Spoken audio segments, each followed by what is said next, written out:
آپ کو معلوم ہے کہ انسان سکون کی تلاش میں کیا کچھ کر لیتا ہے، نشہ کر لیتا ہے، کئی کئی دن گھر سے دور رہتا ہے اور وہ سمجھتا ہے کہ تھوڑی سی ذہنی سکون مل جائے۔ بڑے بڑے لوگ آئے اور چلے گئے۔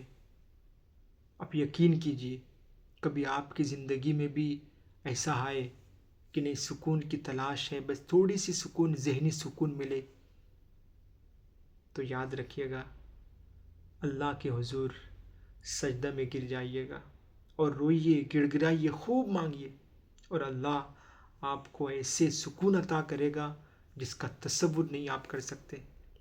اور ہم سوچتے ہیں کہ اللہ کے در کے آگے، اللہ کے در کو چھوڑ کر ہمیں سکون ملے، ایسا نہیں ہو سکتا۔ بڑے بڑے لوگ دنیا کے ہر کونے میں چلے گئے، ہر وہ چیز کر لیے، لیکن سکون نہیں ملا۔ آخرکار آ کر اللہ کے گھر میں گھٹنے ٹیک دیے کہ اے اللہ، آپ کے گھر میں آپ کے آگے سجدہ کرنے سے جو سکون ملتا ہے دنیا کے کسی کونے میں نہیں ہے۔